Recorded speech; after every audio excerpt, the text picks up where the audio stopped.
Hey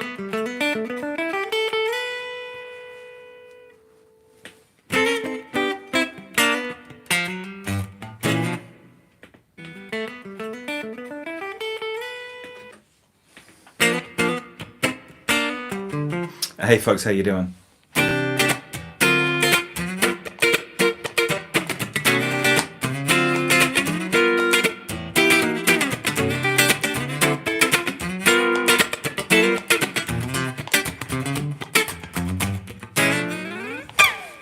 Just got in about half an hour ago. Flight up from Christchurch was pretty easy. It's about an hour flight, so it's not too bad. Cheers everybody, got a glass of wine. I do enjoy red wine. Yeah, so it was nice, easy flight back to Wellington. No real hiccups. Yeah, so back home, my guitar survived the flight, which is always one of those things, you know, when you're a traveling musician and you have to check your guitar in. It's just the nature of the beast.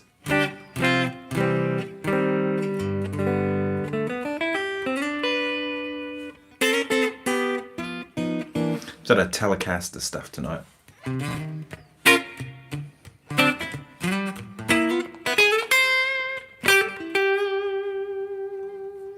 Hope you can see this okay. Let me know if you can hear everything.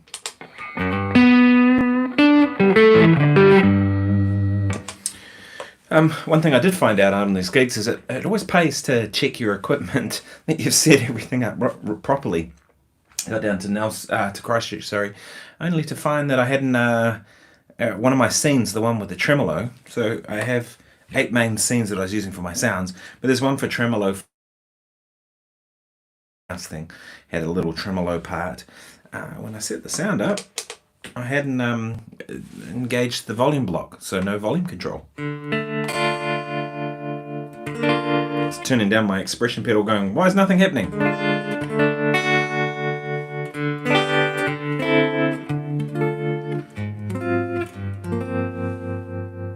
But all I did was make a note on the chart and said, turn the volume down on the guitar.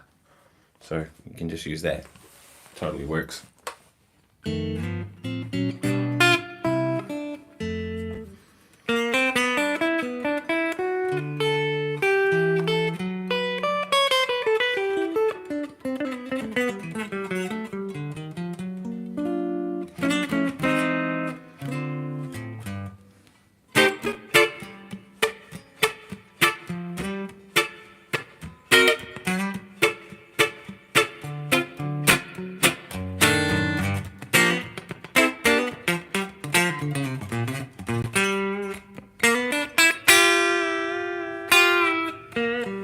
Might play a tune. Let's find a track.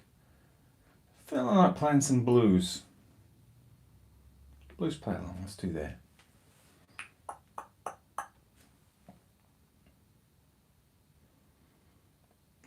Blues in A minor. Let's do that.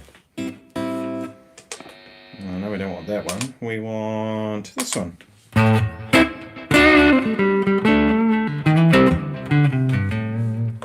Yeah, I like that sound.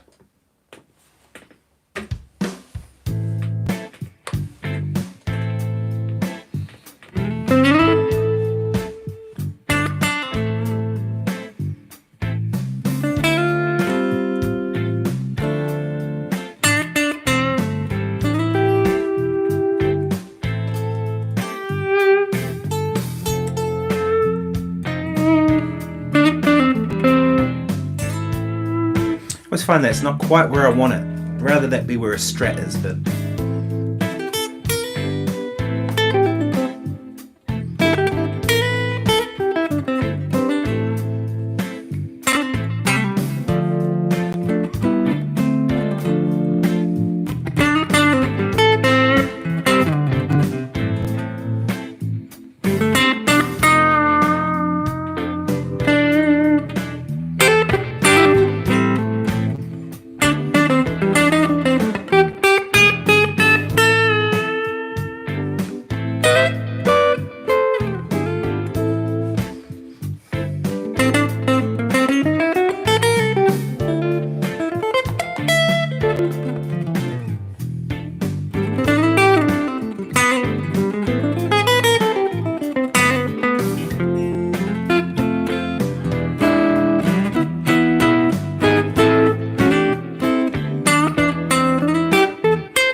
That's enough of that kind of minor blues thing. Do let me know if you can hear everything. Assume you can. Enjoying playing the Telecaster. I took the Paul Reed Smith, the DGT, away with me, which is a nice guitar. Actually, and it worked perfectly for it. I had a lot of compliments about my sound, so that was nice. Yeah, this is something about playing a Tele that's kind of cool too, isn't there? You know what I mean? These things are just workhorses, when they're in tune, that is. You know, one of my things I hate the most is guitars that are out of tune. And if I'm on a gig, I tune between every song. I just have to. So we had this symphony orchestra gig on Saturday, so it was with the Christchurch Symphony Orchestra. It was a real pleasure to get to work with those folks. They're good. There's a good orchestra, actually. I was really impressed with them. And we played a bunch of female power songs. It was basically with 4 killer singers out front, well-known New Zealand singers, orchestra and rhythm section. Rhythm section was excellent. I know I've known all those guys for a long time. We've played together a bit over the years, and they sounded great. And I'm hoping I'll do more stuff with Christchurch. It'd be nice to play with that orchestra a bit more, because it's an hour flight away from Wellington.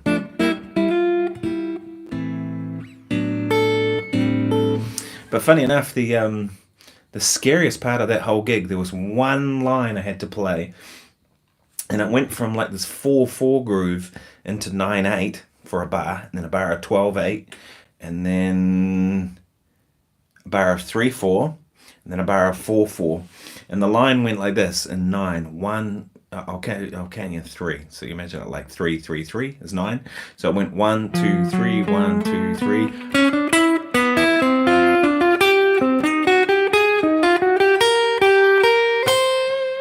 Right, and you had all these chords of the piano chords were kind of anticipating things, and I remember the first time in rehearsal, we played it, and I was like, I don't even know if I was right or not, which is scary, you know, playing something you're not sure if you were right or wrong. I'm pretty sure it was wrong, but like, how does it all marry up? And actually, it was much easier when we had the full orchestra in there, because then you get here where the string players were doubling the line with me, and I was like, okay. And it was close enough on the gig. It was, you know, it was kind of there. And then it went into I'm Every Woman.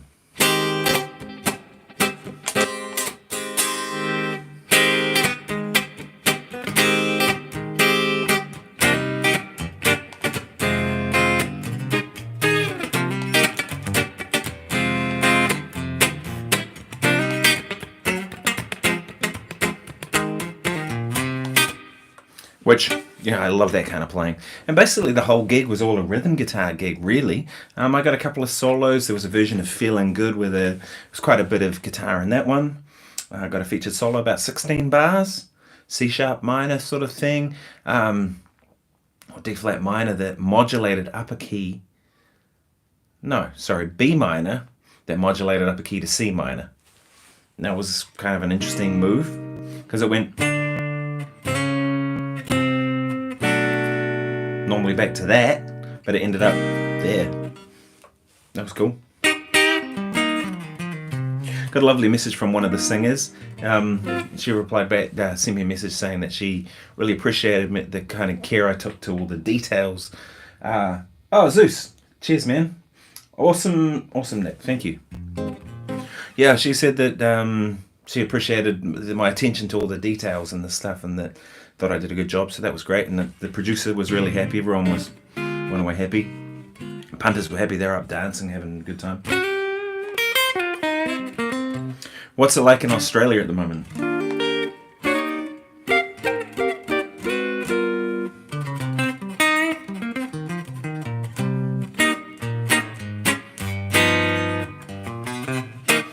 Well, it's funny. Christchurch was really warm, and the weather was good, and was nice, but then it got cold too. Like, that place gets bloody freezing. I always forget. You can see these snow-capped mountains in the background. It's really pretty. It's a beautiful city. Something you want to know? Let me know. Shoot me a message. Let me know in the chat, because I've got the chat just.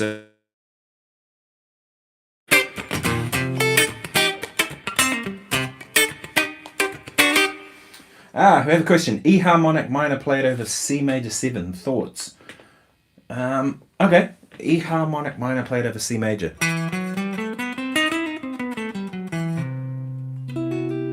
not one I've ever used, to be honest. Lovely weather here in Sydney, New South Wales. Of course it is at Sydney, New South Wales. Sydney's always nice, isn't it? I love Sydney. It's a great city.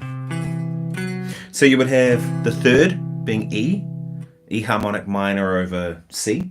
That's what you said, right? Harmonic minor played over C major. Yep. So you'd have the major third. That's a good note. You have the sharp 11. It's a good note. You have the fifth. It's a good note. Everything's looking good. It's all kind of Lydian harmony from here. You have an A natural, which is the 6th. You have a B, which is the 7th. C root note again. But here's the one. Minor third on a major chord. You might get this kind of, if I move it to the key A.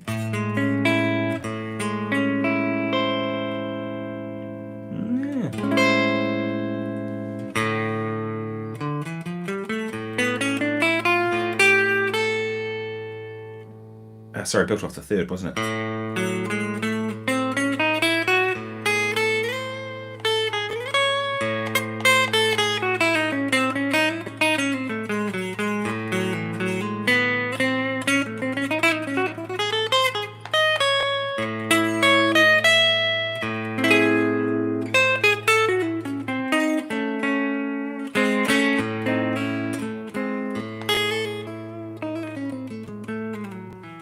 Yeah, that's a cool sound. I like that. That's actually that's kind of an interesting sound. Yeah, I've never kind of worked on that one. E harmonic minor over C major chord. So basically harmonic minor built off the third of the chord. So it gets you, yeah, you got that minor third in there on a major chord. That's kind of interesting. I've done some stuff like that where you take like a major scale and you flatten the second, or you do that kind of stuff. To be honest, with the harmonic minor, the ones I really use the most, I pretty much use shape 1, right? Made like straight harmonic minor, so an A. Right, that sound, minor major 7 sound.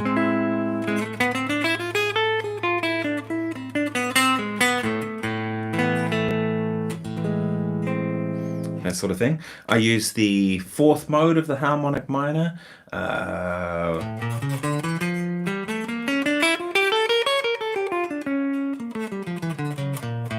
This is like a, what would you call that? I've heard it called Phrygian dominant, things like that. It's basically D harmonic minor over an A, and that works really well over kind of altered sounds.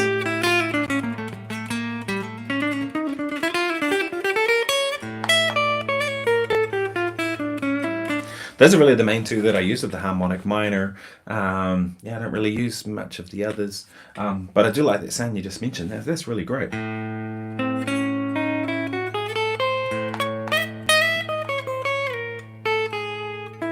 The only other one I would use of the harmonic minor is the, I think it's called double harmonic minor or double harmonic major. Is that the one?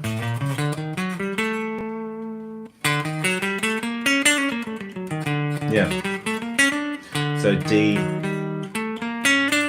So this part of the harmonic minor and this part of the harmonic minor up as well. It's kind of cool sound. If you've seen that movie Dune,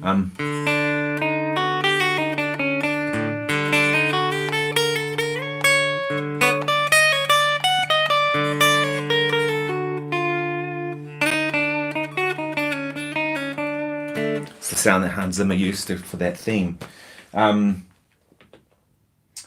Uli John Roth is my favourite Spanish minor player. Nice, he's a great player for sure. Cheers everybody, I hope you're well.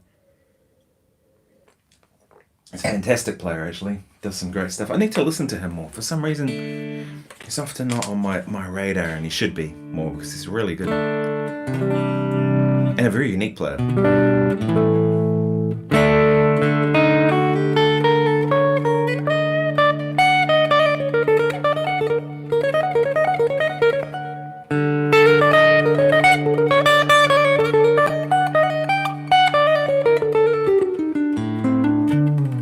Yeah, I use that one when I want a kind of a very certain sort of flavour, but I don't tend to use harmonic minor that much. I mean, a lot of the settings I kind of play and don't really, it's not a sound I would use it much. One way I do use it though is over like minor 251. So if you have a tune like say Blue Bossa, you know, has a C minor chord, next chord's an F minor chord, then you have this minor 2-5-1 thing. Alright, over that you could use C harmonic minor, which over the D chord gets you, and then on the G chord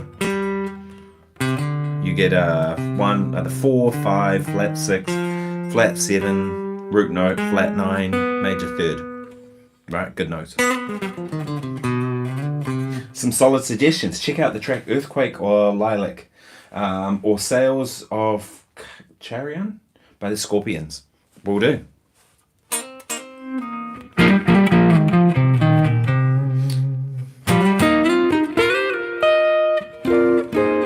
Yeah, he was playing at a guitar festival 15 years ago, 20 years ago that I played at, and I remember there was a clash with my concert at the same time, so I couldn't go and see him play, unfortunately.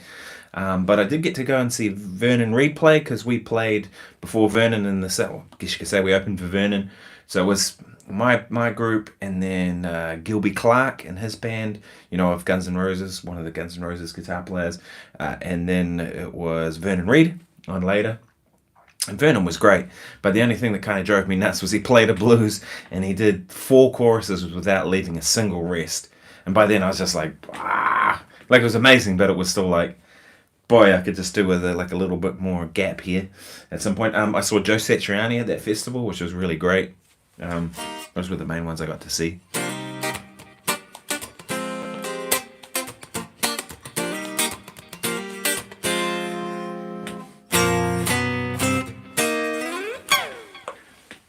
Hello, Will. How are you? Welcome.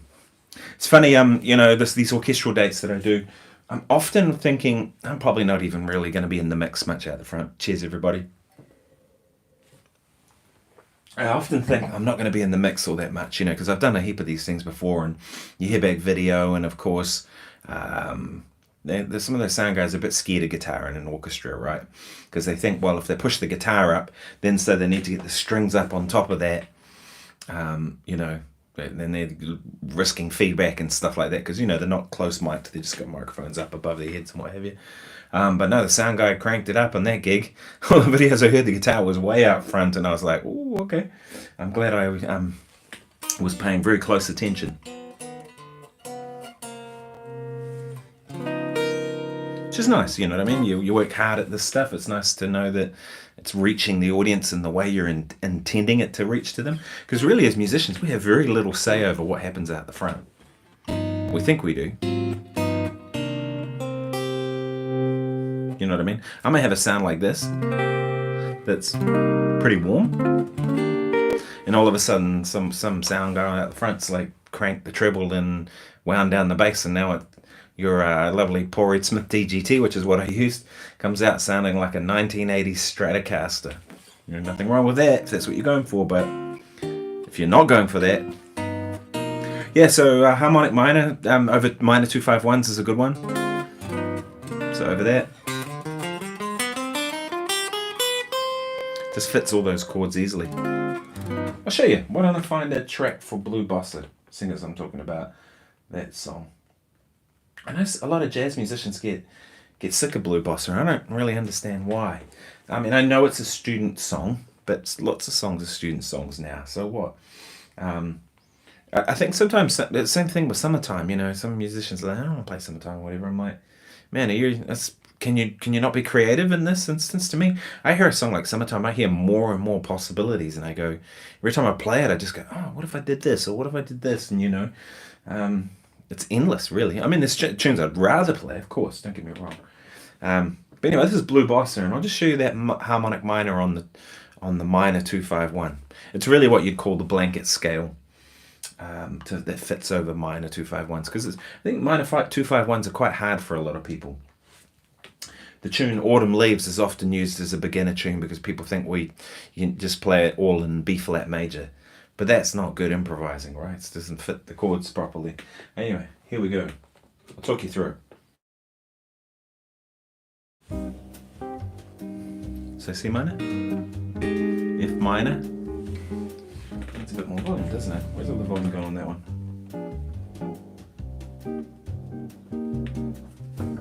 Let's full volume. Okay, not a very loud backing track. Let's find another one. What about this one? Oh, it's a bit slower. So C minor, F minor, and then 2-5-1 right here.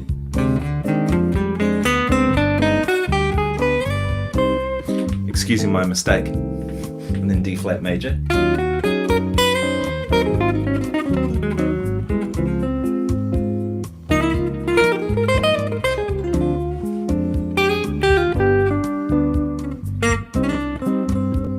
So I'll show you that again. This time I'll play the right notes. So C minor.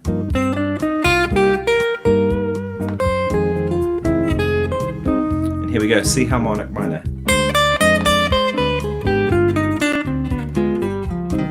Right, this works over there, right?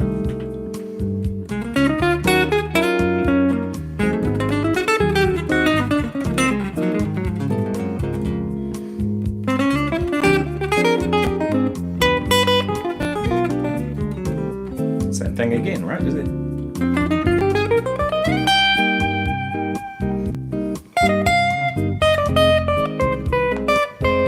And here we go, C harmonic minor.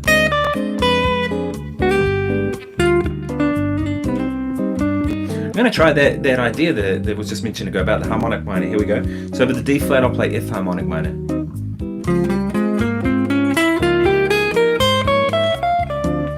That's cool.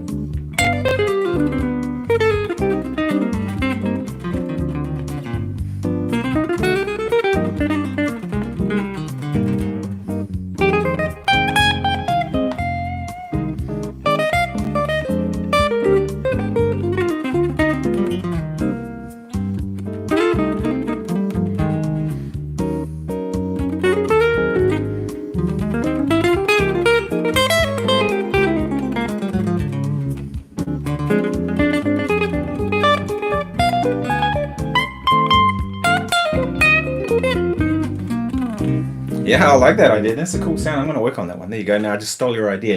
And what I'm going to do is I'm going to make a YouTube video and I'm going to pretend it was my idea. No, I don't. I always try to credit stuff where I get it from.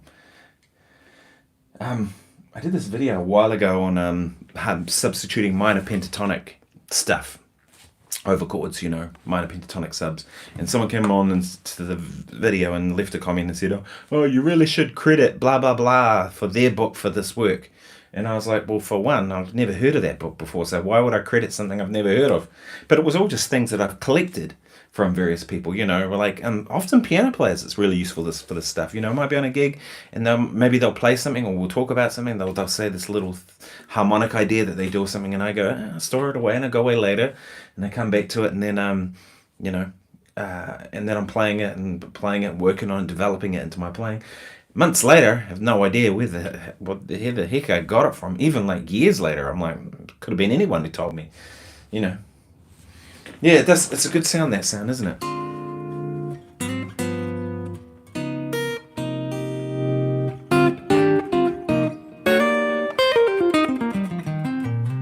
I've been working on a new preset for my fractals, the FM9 and the FM3, and this one here I'm really enjoying. This is I've kind of been tweaking it a little bit. My main preset is up on my Buy Me a Coffee if you want to get it. It's kind of the one I've used for the longest time. But I just thought I'd experiment with some other things. So this sound here, similar platform to my main one, and everything looks the same except the amp model I've changed to the Texas Star. So that's what you're hearing now. It's a little brighter than the amp I'd been using. I'm finding it. I probably wanted to wind down the treble a little bit if I'm using a tele, but then that can be useful because you can always.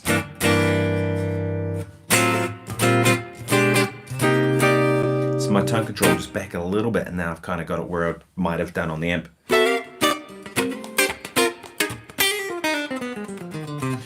Deuteronomy says, damn, that sounds good. Thanks, man.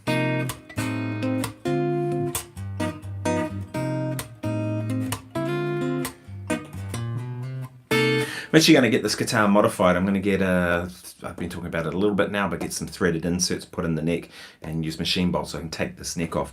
And I was actually thinking about that. How am I going to transport this? I've seen Julian Large, the way that he does it, where you put the Telecaster body in a backpack and then you put the neck in like a rod tube or something like that. Tellies work really well because they don't have a wide headstock.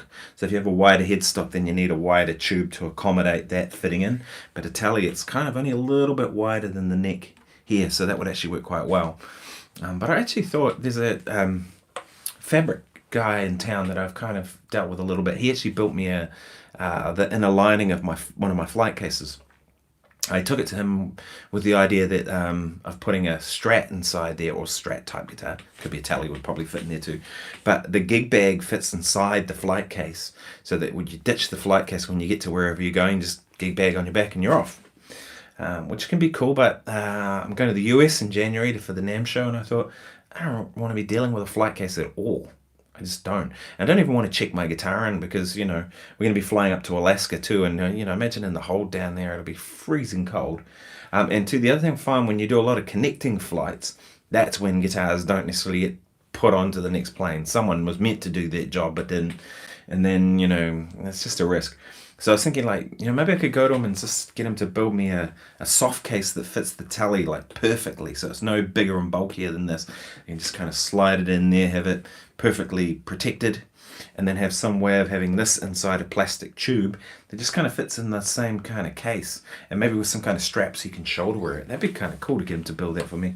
And his stuff is awesome.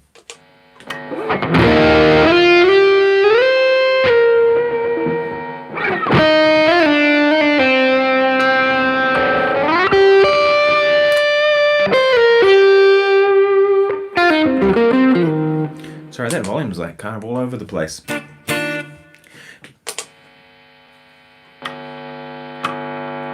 Noisy, that's the nature of a Telecaster with a whole lot of gain. One thing that was interesting on the gig in the weekend was playing some of the cheesy pop songs that I've, the ones that you've heard so many times on the radio. We played, what was that Celine Dion song?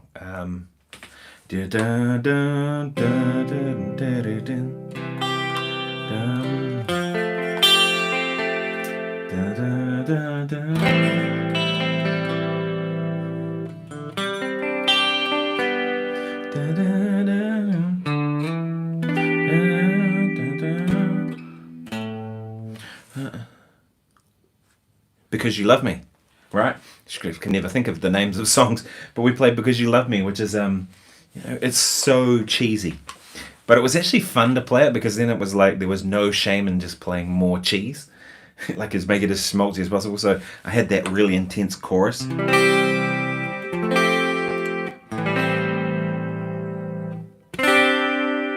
I haven't used that kind of tone for 20 years. If you haven't seen the video, I posted a video with some kind of behind the scenes stuff. I kind of set up my GoPro and it's a DJI Osmo Action, kind of like a GoPro, and had that facing back. Then my brother was in the audience, so he actually filmed all the front on shots of the thing and a couple little rehearsal things. I thought it was just fun to kind of show everybody what those gigs are like. 'Cause it can, pretty high pressure, but I like doing it.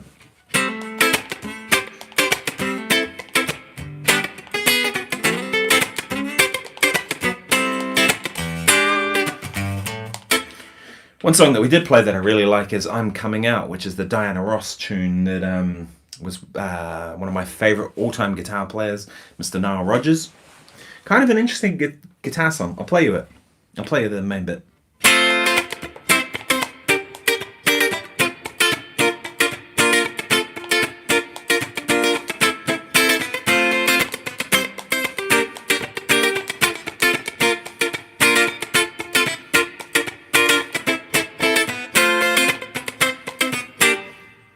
It's interesting, isn't it, right? It's F, and then C, G minor, F, B, B flat, F, A minor, right? But it's those voicings. I don't know if that's exactly what he did, but that's what it sounds like to me.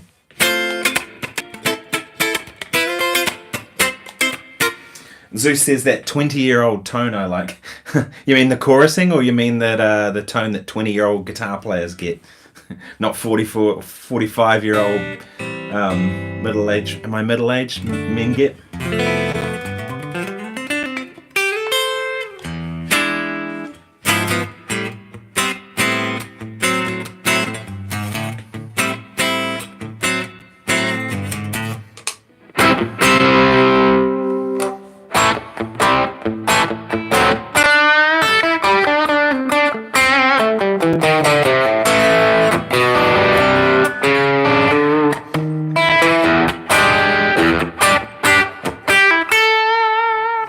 Yeah, we had a slamming. I thought that's what you meant. I was just making fun. Cheers. Yeah, slamming rhythm section actually. That rhythm section was really good. I didn't know, but Mike Story, the bass player, actually plays string bass in the orchestra as well as playing electric bass. I kind of knew him as an electric player, and I knew he played upright, but more in a jazz kind of setting. I didn't realize that he actually played with the bow and played like proper. So when they did the ballads, he was like totally able to do that classical thing of sort of the floaty rubato time really well. And of course, I knew the piano player was a classical guy as well as pop guy. Hamish is he's a heavy player. And Joe McCallum I'd worked with before as well too, so we had a good band. It was a good rhythm section.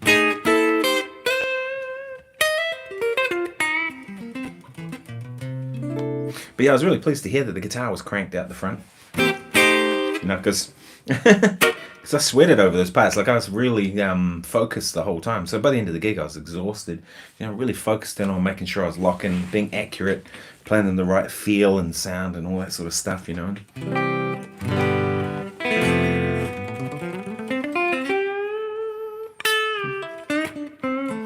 Because I'm of the opinion too that even if people aren't necessarily listening for you, maybe they're there and because I was watching these young ladies down the front that were watching the singers and they were looking up at the singers going, well, you know, and I kind of thought they probably don't even know what I'm doing or anything, but I think they subliminally know when it's good or when it's not. So I kind of think even people like that aren't really there for you and they're not really even listening. They could care less about guitar, right? I assume, but they kind of were. I think they knew that something was kind of that I was making an effort for it, at least anyway. That's the kind of the way I think it is. And you know, there'll be some people there who are definitely listening. Heather Webb came to the gig, which was really lovely to see her. She's the guitar player who does a lot of those sort of stuff down there. My brother came to the gig, I know, and he plays guitar as well too, so I know that they were listening, and there would have been other people, you know, really listening out for guitar parts.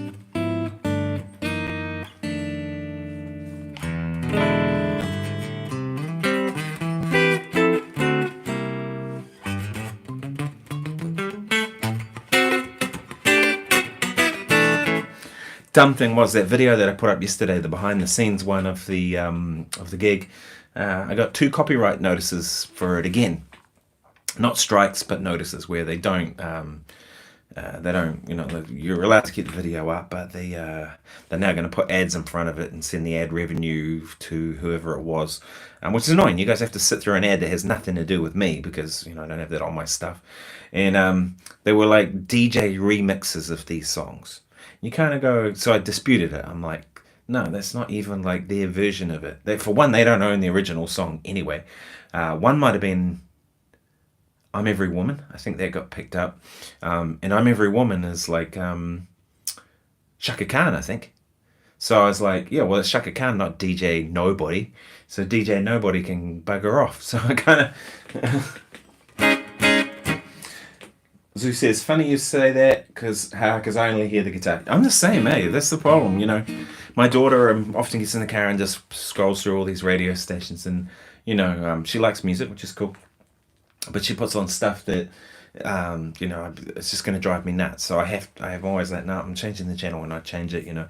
And she's like, oh, like, why? But I'm like, I can't switch it off. And when I'm driving, it's so distracting, you know what I mean, to have this annoying racket, you know, so I can't.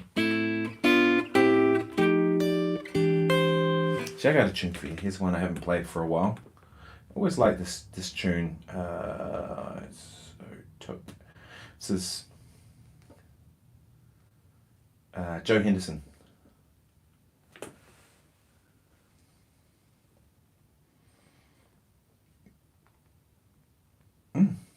Okay, don't know this version. We'll see if this is any good.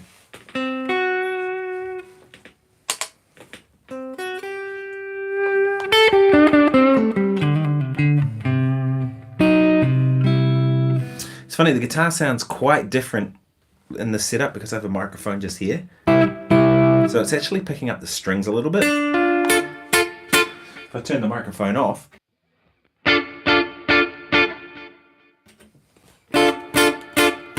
can see the microphone does actually pick up the sound of the strings in the room, which makes, I really like that sound of having a little bit in there. Okay, here we go. We'll see what this is like. 1, 2, 3, 4.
Yeah, it is a 12-bar blues. So there was a question there, but it has some unusual chord changes.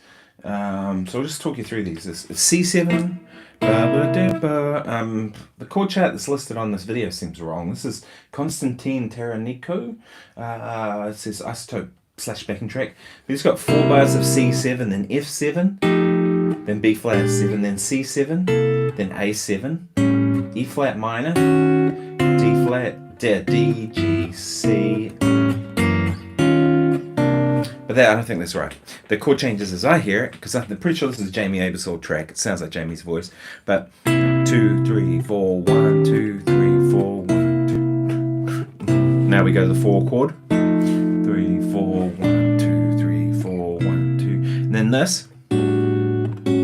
Right, sus chord to resolve. Then E flat, 2, 5.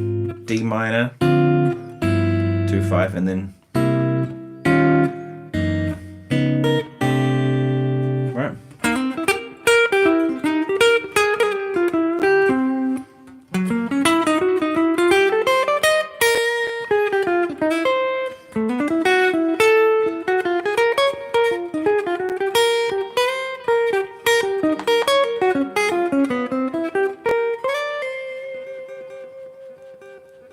Yeah, it's cool. Here's another one.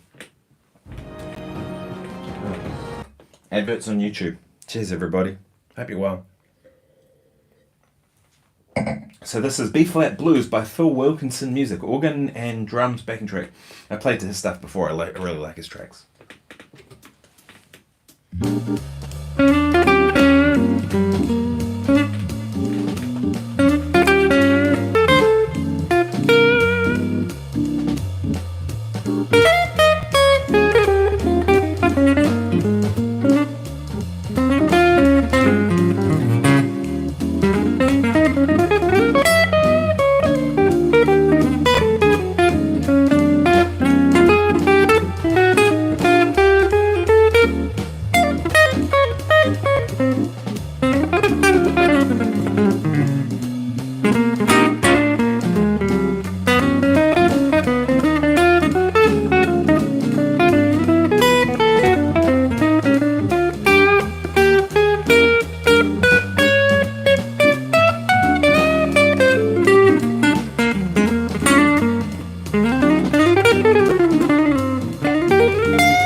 It's a bit of fun.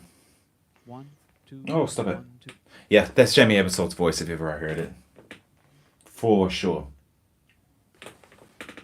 I heard a story about someone that they were doing some tour in the UK with Jamie Ebersold, because Jamie used to put together these workshop things, and he'd put a band together and get everybody out there and play, teach students, all that kind of stuff. And they were playing somewhere, and he heard some buskers. Jamie Ebersold heard some buskers out in the street using his backing tracks, playing along, And he said to whoever it was, he said, "Oh, just watch this." And he went down to the guys, and he said, "Oh, nice playing," and then he was kind of chatting away with them. Oh, by the way, if you've just joined me, please like the video. All that stuff helps. And if you haven't subscribed, please subscribe. If you have subscribed, thank you. But Jamie apparently went down there and he said to these guys, 1, 2, 1, 2, 3, and they went, "It's that guy." They knew the count off straight away. Simon, hey Simon, how are you? Morning here, Nick. Just dropped in, sounding great. Thank you. Not heard anyone mention Jamie Ebersold for a while. I have loads of his books for the sax. Yeah, they're really useful resources, aren't they? They're not the most inspiring tracks. Some of them were good, some of them were not. Just depended which one. Still useful, right? To me, it's like playing along with backing tracks feels a bit more musical than just kind of playing tunes by myself, because I can do that. I can play a blues by myself, but it's fun to play music, isn't it? It feels more musical to play with drums, bass, organ, whatever. You know what I mean? Any questions? I'm gonna have to go in a minute, people. I wanted to get this video out today though, because I didn't want to miss it. I almost missed the deadline yesterday, because I really wanted to get some footage from the gig. And then I got back to my brother's house where I was staying, and all of a sudden my GoPro was flat, and so I was running around trying to find that. And then I was getting that off onto my phone, all this stuff and that. By now it's 11 o'clock at night. I'm going, gee, am I going to make it within because I didn't want to miss a day, right? I haven't missed a single day with any of these videos, which I don't know how that's happened, but I've managed to do it. So that's why I wanted to do this live stream now, even though it's later in the day. It's 10:30 at night. To keep on with my schedule of doing these every day. Yeah. And also my flight was like back to Wellington was 7:30 or something like that. So I got back in at 8:30. By the time I was home it was 9:30. So that's why I couldn't really start till 10.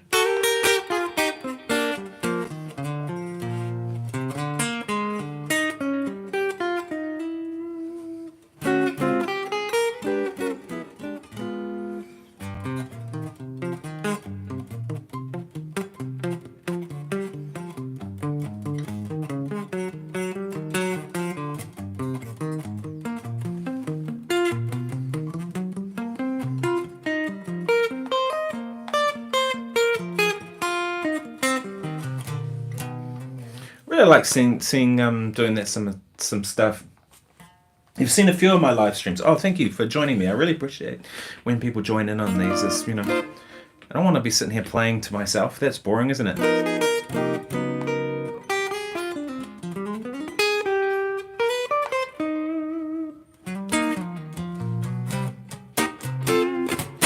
I always find the telly it's not the easiest guitar to play. There's things about a telly that just kind of make it but it makes you play a certain way. Oh, cheers, Will. Thank you very much for joining me. I always appreciate you being here. Cheers. This is not a good red wine. It's an Australian red wine that I bought the other day, one I hadn't tried before. And it probably is a decent wine to start with, but find some of the supermarkets, where they store the wine, it's kind of freezing cold in there because they have it next to the fridges. And then you're like, okay, it's a cold red wine. It's probably been sitting there for weeks, months, whatever, next to this cold freezer and basically ruining it. So I think that's what's happened with this one. It's okay. It's can't complain. I'm definitely no wine snob. Oh, thank you very much. I've seen you live a few times, Nick. Enjoyed it. Thanks. I was going to actually live stream the gig last night. I was very tempted to just throw my phone down on the music stand and just live stream it. But I thought, best behaviour, Nick. You haven't worked with this orchestra before. I've actually been booked a few times to work with them, and for various reasons it hasn't gone ahead, or at least for me. Either sickness, illness, or COVID stuff, or that kind of carry on. But yeah, so it was nice to be there. I was like, no, don't. So I put my GoPro there and I just put a little something over it so all you could see was the edge of the screen. It wasn't distracting anyone. That was the main thing.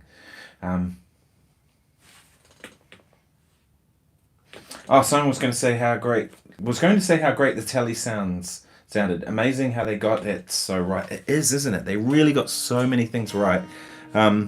But in terms of comfort from a guitar, I think the most comfortable guitar ever has got to be a Stratocaster, doesn't it?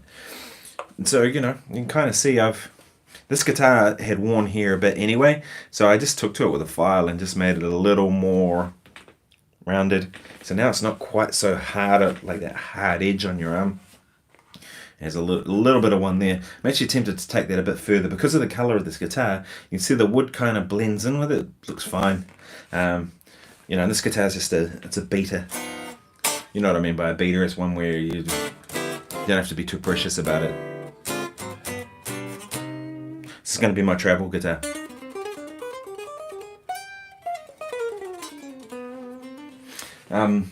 Ohad says they came a long way from the Jazzmaster. Yeah, that's true, isn't it? I've never kind of understood Jazzmaster pickups. Does anyone else kind of find that with them? They're those big, weird-looking P90 things, but I'm not actually sure they really sound P90, do they? I don't really get it. I've talked to Glenn about it, and he was saying that they have like a really wide magnetic pole. There's this kind of like a P90, but they're not like a P90. The other thing I find with Jazzmaster pickups too is usually they're paired with like really bright 1 meg pots, and they also sound really thin. That sort of sound that I guess the John Frusciante from the Red Hot Chili Peppers gets like on Under the Bridge. It's kind of a little bit plucky, very compressed, and I don't know, sort of, it's an unusual one, isn't it? Ohad says, me neither, such a weird but wonderful guitar. They kind of are. I quite like offset guitars though in some ways. I have my Talman over there, which is an offset guitar. And H says, I badly want a telly with a humbucker in the neck position. Yeah, I have one in my mini humbucker in my Talman over there I was just mentioning. I like the telly neck pickup on a telly. It's still clear and fat. It's probably my favourite position on a telly. I don't really use the bridge pickup that much on a telly. I know some people do.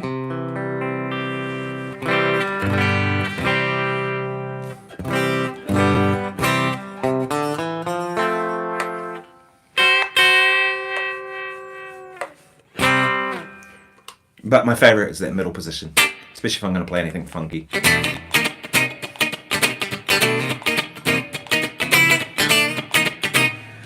There we go, someone with some knowledge. So Simon says, Jazzmaster, I think these have individual magnets for pole pieces, so different from the P90 with 2 big magnets. That's what it was. Yes, you did right. I'm pretty sure that's what Glenn was telling me. So, and because they're a wider pickup, they sense more than a regular single coil would, like something like this, with individual pole pieces. So telly's an interesting proposition.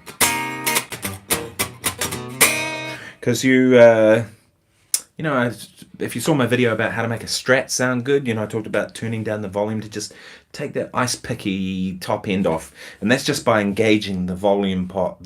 When you turn the pot down, it takes off some of the top, and that's a real nice thing on a Strat. So I like to run a Strat on about 7, but I don't find the same thing on a telly. I mean, it is taking off a little bit of the top end. I think this guitar might even have a treble bleed circuit in it, possibly. But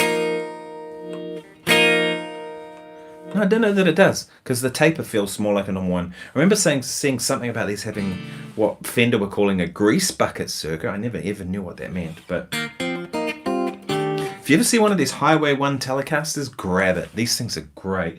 They're American-made telly, USA made, but one thing they did was they put a thinner finish on it.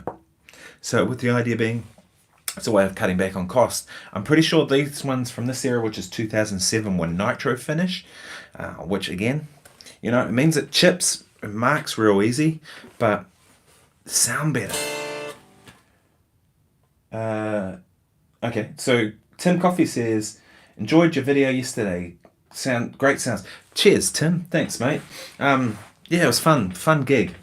And why the angle on the pickup? Do you mean this pickup? I've always thought that pickup should go the other way around, right? If you think about it, the fatter sounding strings, the brighter sounding strings. So why would you want the pickup to be closer to the bridge on the brighter sounding strings? Wouldn't you want them to sound warmer and you want your lower strings to sound clearer? So turning it the other way would actually make more sense from my perspective. What do you think? Let me know. Maybe there's something that Glenn could answer. There must be a reason they did that. I don't know why they did the angle in there. And this one here, I actually drilled those two holes in the pickguard. And again, it's a beta guitar, I don't really care that much.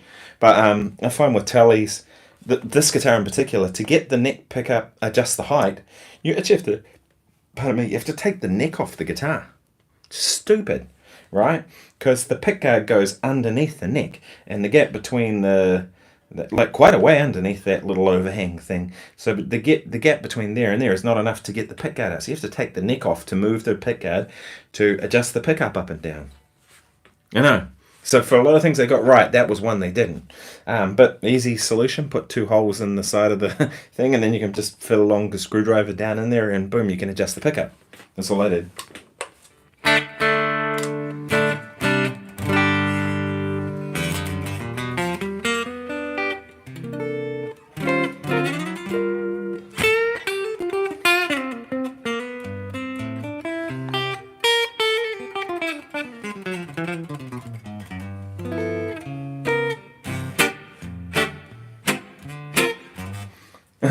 Worked for Hendrix. Yeah, it did work for Hendrix, didn't it, Simon? So maybe that's part of the thing, right? That got that thing.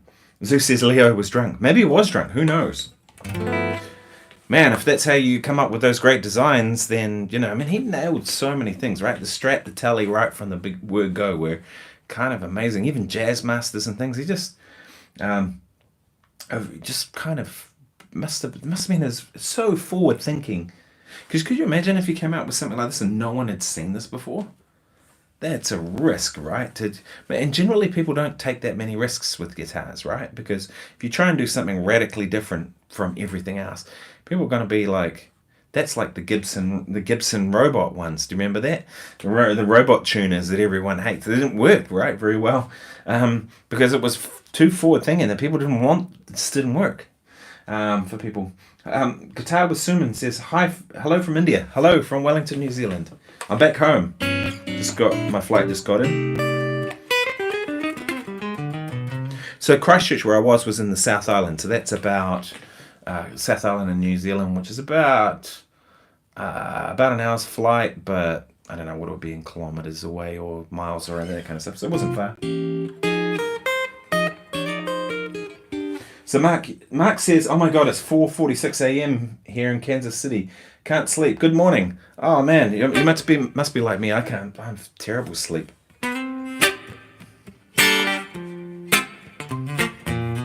Well, welcome, Mark. I hope someone left a comment on one of my videos the other day that said, too much noodling. I'm falling asleep. So hopefully all my noodling today will help you to fall asleep, Mark. No. Is it C? No, it must be.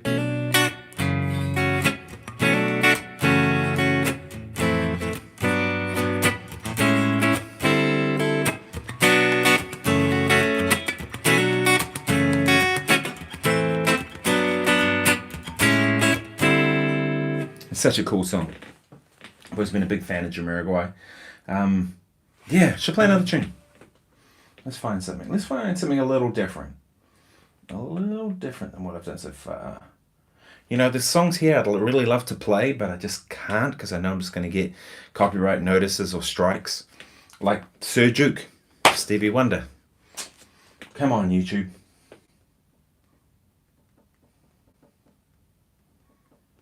I guess there's just so much music uploaded to here that they can't. Yeah, the 25.5 scale, I'm feeling it now after having played the the Paul Reed Smith, the DGT, which is a 25-inch scale. Everything's feeling a little wider to me. And the thing is with the Tele, if you shorten the scale, they don't sound the same. I've played a couple of short scale Strats and that kind of stuff and Teles, and they really just don't sound the same. So you need that scale, but you do get used to it. But I definitely find it harder. My favorite scale length, I've talked about it before, is the 25-inch scale length, like Paul Reed Smith. It's one of the reasons I like that DGT so much. And my old Custom 22 I've had for so long is just because of the scale length. 25 to me is 100% the sweet spot. It's not Strat, that's kind of, or Tele, which is slightly longer, and it's not Gibson, which up here feels a little bunched up to me. Particularly here, this part on a Paul Reed Smith feels just perfect, and that's where I play most of the time. To be honest, that's where I'm playing most of the time. It's fun. Let's scroll right down to see what the hell I find. Why not?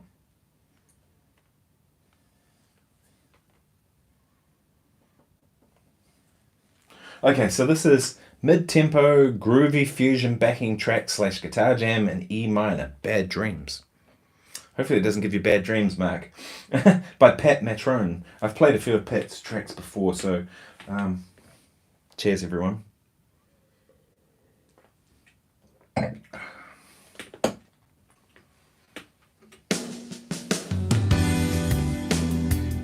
Oh yeah, here we go.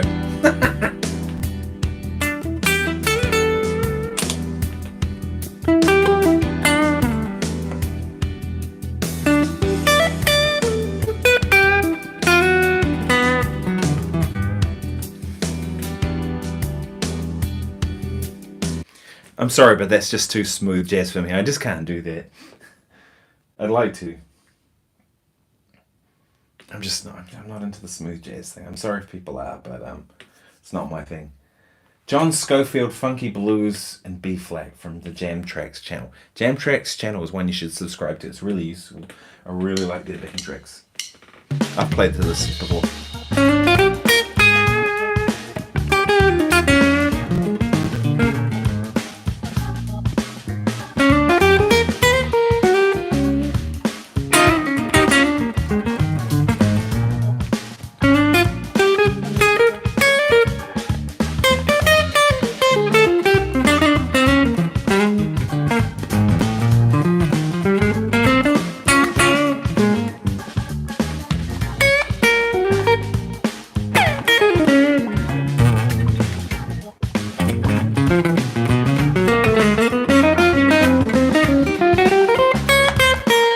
Trying to sound like a sax player.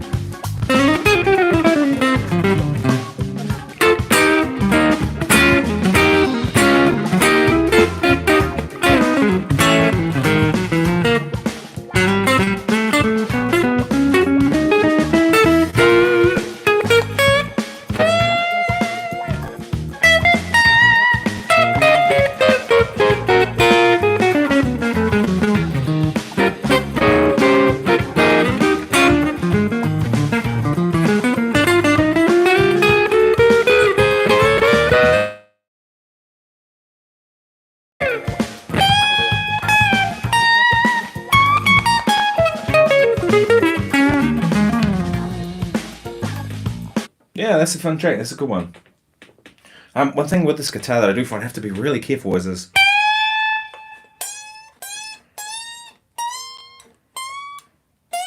they're almost fretting out, like it's right on the edge. Remember when I was getting this guitar set up some time ago, he was like, that's as close as I can get it, as low as I can get the action without it on this scale. I think it's the radius is 9.5. It's just enough that it kind of, it probably needs a fret job or something, I don't know. But yeah, it does choke out a little bit on those.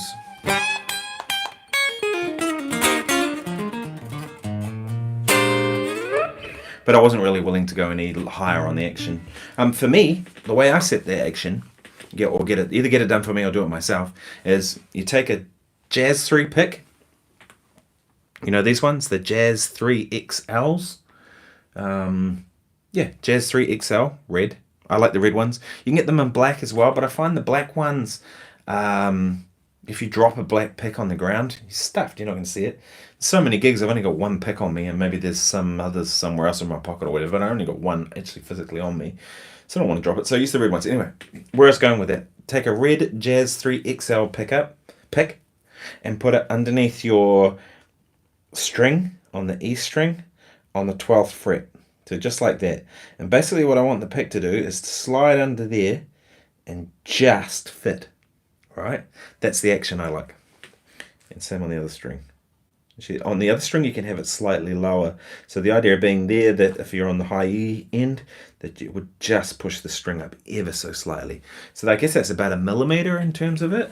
Because this is 1 millimeter and a bit. That's pretty much what I do for setting the action on any guitar, wherever possible. The only exception I really is my Squier Strat. I have that the action quite high on that guitar. Only because it's I find with that guitar, it's just a nasty cheap guitar anyway. It probably wouldn't have low action and not buzz out or whatever, but it's also got quite light strings on it that feel light on it too. It's 10s on it, and it really does sound good with 10s. I tried 11s on it, didn't work, didn't sound good. 10s is the sweet spot for that guitar, and so I found that putting the action up made it feel a little tighter, and then kind of like having heavier gauge strings. Tim, I'd love to play some Doobie Brothers, but I'm going to get a copyright notice if I do. But my favourites would be one that goes, see if you know the rest of that one, or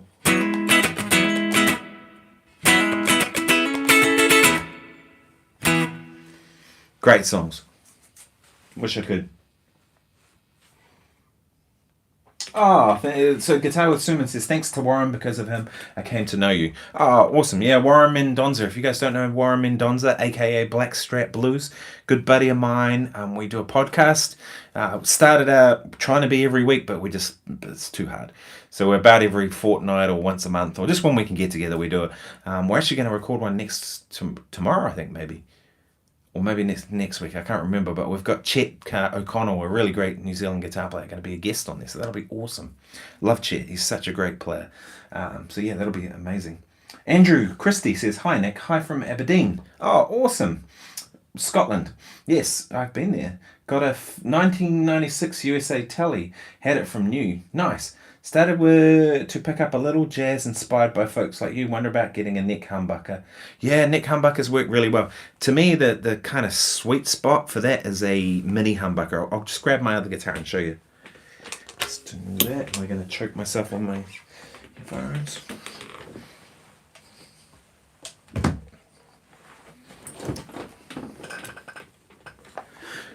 So this is the Talman. I actually was tempted to turn this into the travel guitar. I may still even do that. I can't handle out a tune guitar, so I'm gonna tune it.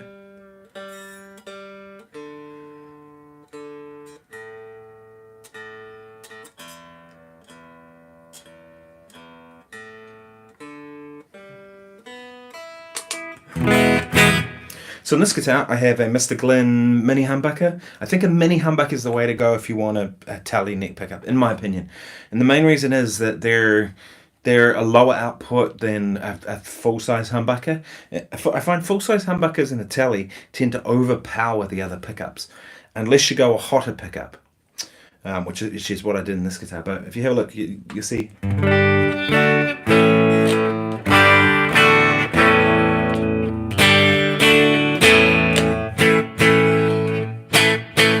So you see, even when I'm going from neck pickup to neck and bridge, this guitar's unusually wired. It's not like what you'd normally get. You get neck humbucker, you get neck and middle, and then in the middle position it's the two outside pickups, so just like a tally.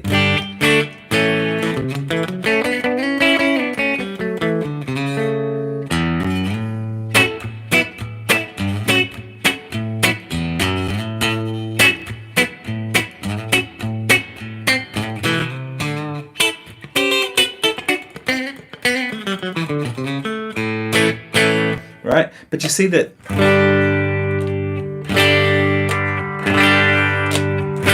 the neck humbucker is not obliterating the other pickups, and that's why I like the mini humbucker in that slot. I actually did a video just talking exclusively about that, so go and check it out on my YouTube channel. But back on one of the earlier guitar dailies. But that's a really good option for a tally if you want in the neck pickup. Mark says there was a sitcom in the US called Barney Miller. It had the funkiest intro song, which I think you can find on YouTube. Your funk jam sounded like that. Oh, thank you very much. Yeah, I mean, a lot of the old TV shows did have really funky music, especially if they were of a certain era.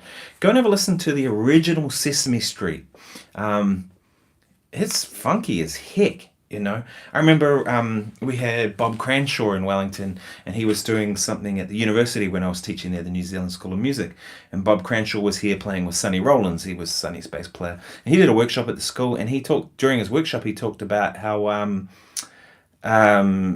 when he was he lives in New York, and he played the Sesame Street theme, and I was like, wow, that's like the sound of my childhood was this guy. Do you know what I mean? You know, it was awesome.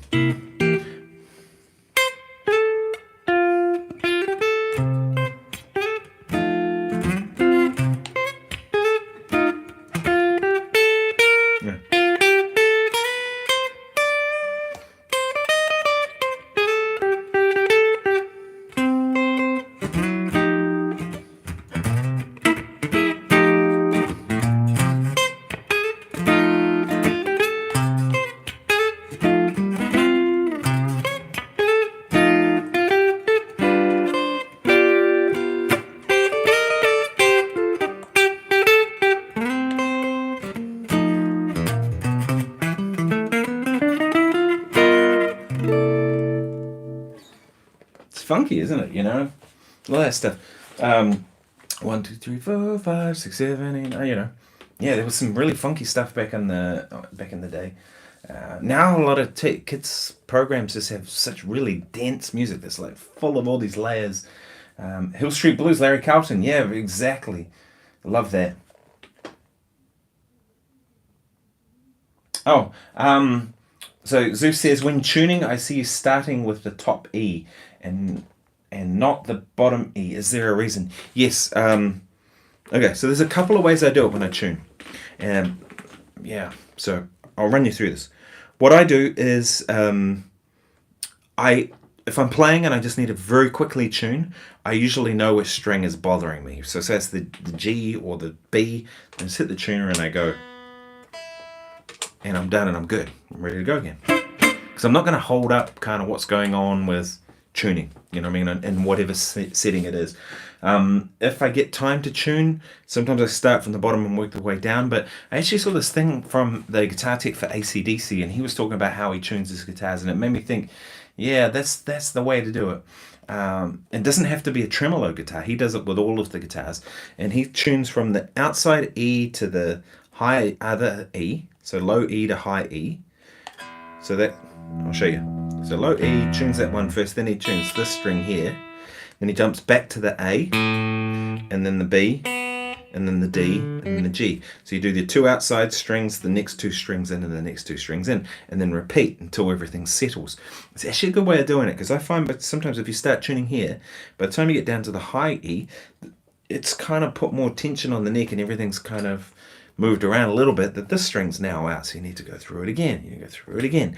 Whereas that outside, by tuning the E string here, and then tuning the other E, it kind of equalizes, I guess. It finds its equilibrium, or whatever you want to put it, between all the factors pretty quickly. So yeah, give it a try. Yeah, but there's no real rhyme or reason.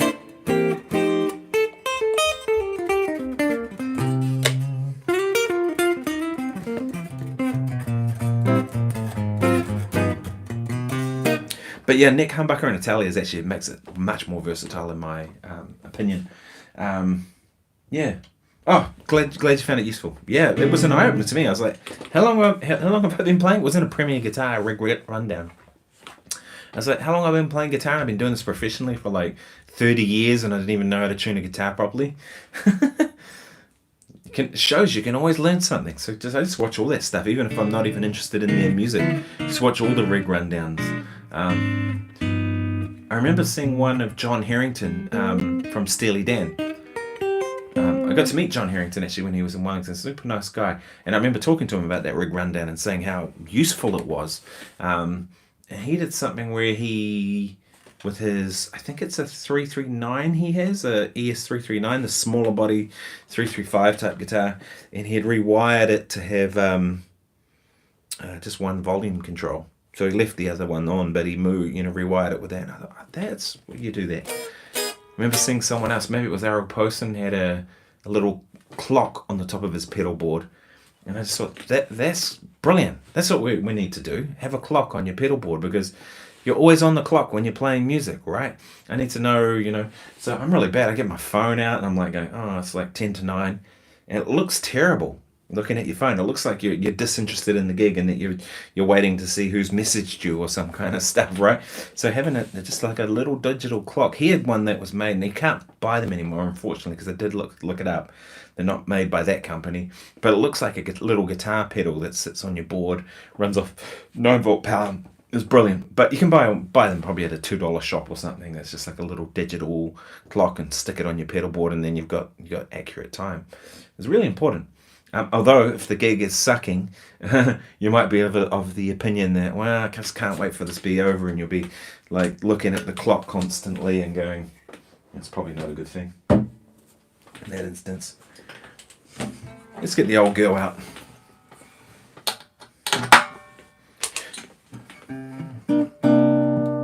This is the oldest guitar I own.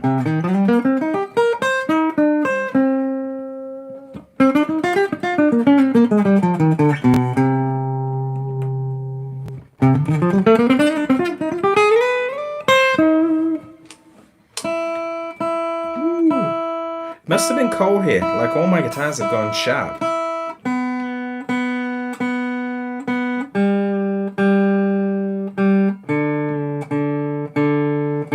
Cold humidity.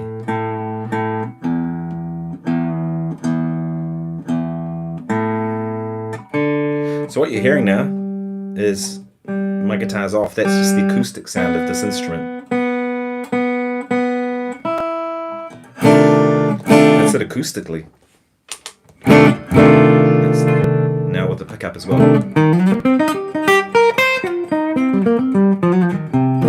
So one thing I like about this guitar is just how great it is acoustically. It really is great in that sense. So being able to have the microphone like right here, guitar sounds fat. Amp off.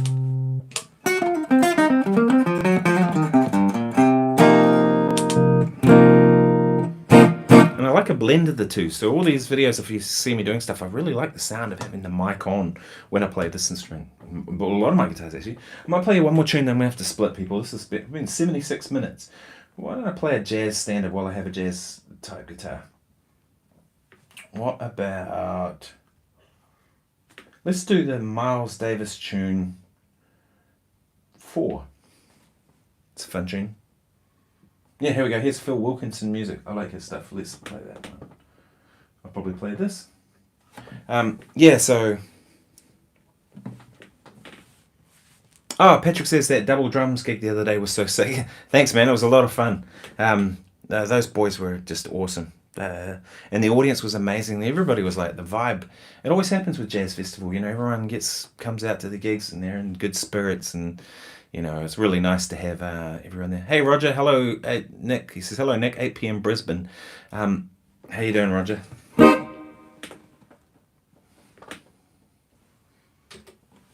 All right, here's 4 Miles Davis. And then I'm gonna have to split people, I'm afraid. This is a 1948 Gibson L4.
yeah, so that was 4 Miles Davis. So as always, I'm just playing these on my iPad.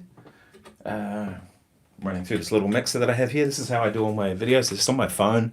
I have an Apple adapter, one of those things, so I plug my interface here, this Mackie big knob, because it has a big knob on it. It's just a 6-channel mixer, so I have my fractal going into there, I have my vocal mic going into there. Vocal mic, actually, you probably can't see it. Oh, maybe you can. Have this little Black Lion, which is a 1073 clone. Yeah. It's really good, actually. I really like it. So that's the voice. Yeah. So that was 4 Miles Davis. Max says it's cool hearing 4 at 4 in the morning. Oh, thank you very much. H says slick. Thank you very much. Tim says love your channel, learning so much. Oh, thank you very much. Yeah.